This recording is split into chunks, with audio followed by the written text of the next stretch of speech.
Welcome to ACI, the Network Made Simple learning series. In this video, we will cover Module 4, Configuring Layer 4 Layer 7 Services, Chapter 1, Integration and Configuration Overview.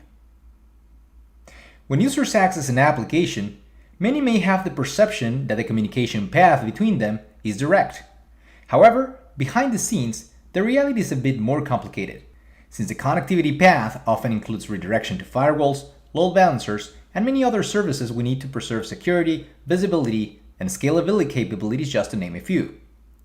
Inserting the so-called L4, L7 services in a traditional network would often represent multiple challenges, since we would commonly have active standby or cluster pairs even in multiple locations, which would require to be stitched to the network on a per device and per port configuration basis, and either in routed or transparent modes, extending each VLAN or VRF to those devices.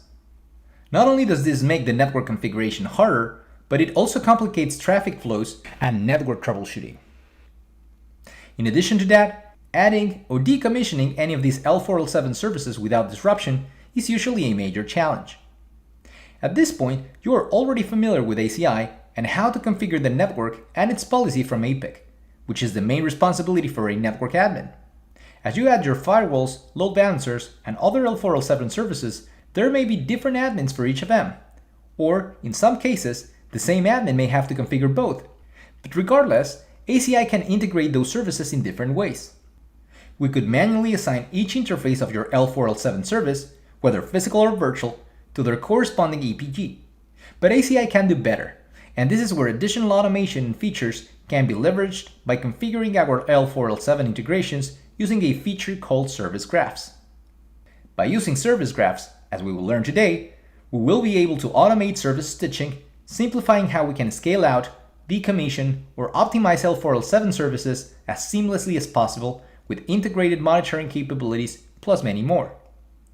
When using ACI, you may integrate virtual, physical, container-oriented, or even cloud-based L4, L7 services to your ACI sites, which may include firewalls, load balancers, and IPS/IDS appliances, just to name a few.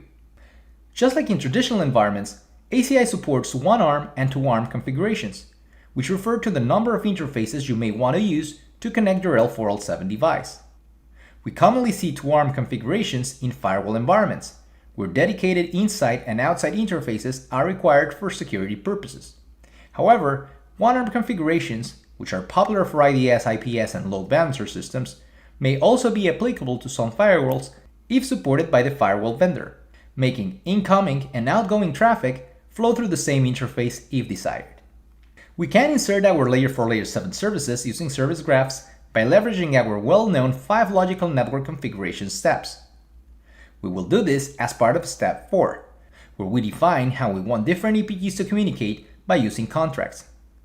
Contract configurations not only allow you to permit or deny traffic based on rules, but we may also mark, log, copy, or redirect traffic as well. And these last couple of options are enabled by using service graphs.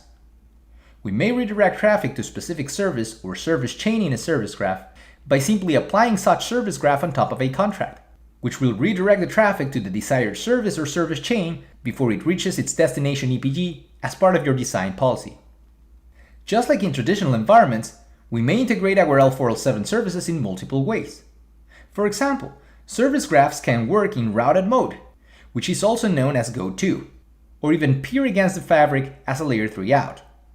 In this case, we could use the firewall as the gateway for each EPG subnet if desired, or use Anycast gateway in our ACI fabric and then configure features like policy-based redirection in our graph, sending interesting traffic to the firewall's IP, as we will see later in this chapter.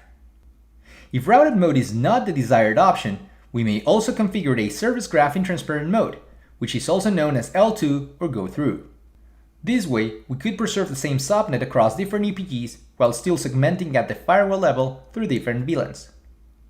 You could add a similar approach with Layer 1 mode or inline, which would simply be a bump in the wire for your inter-EPG traffic. This is useful when integrating devices such as IDS and IPS, to name a few.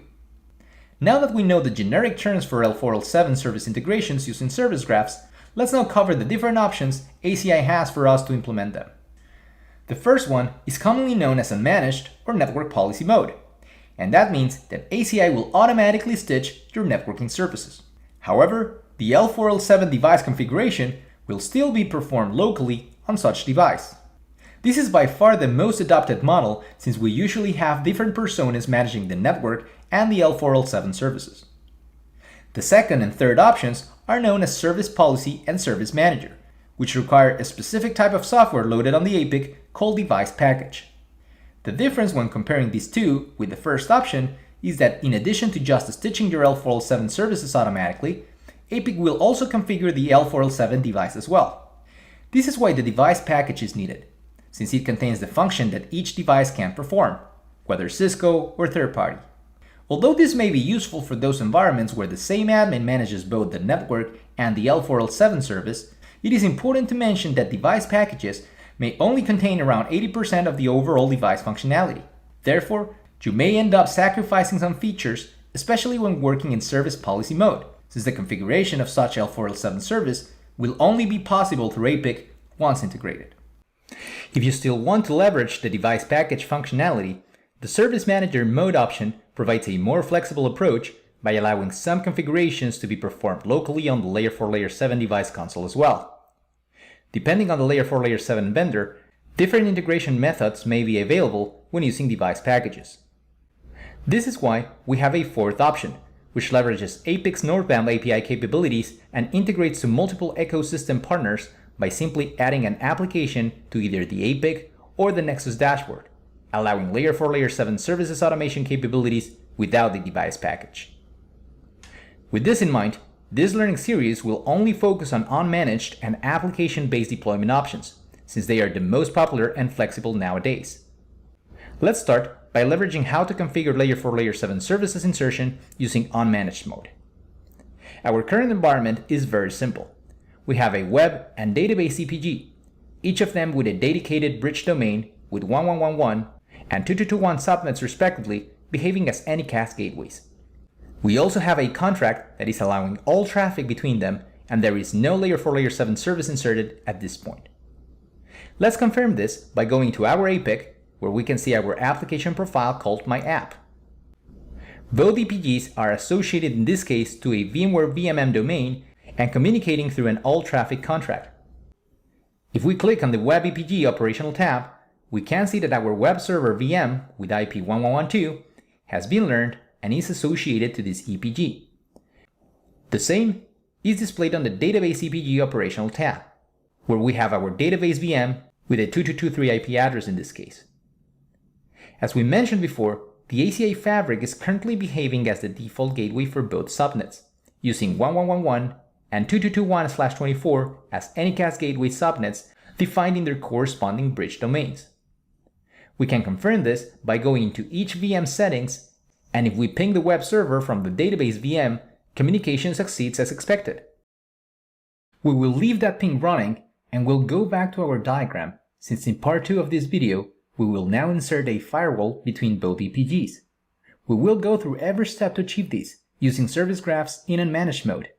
And after that, we will go through other topics like PVR configurations, some concepts around Layer 4 Layer 7 in the cloud, and many more. So please feel free to click on the next video to follow up on these topics.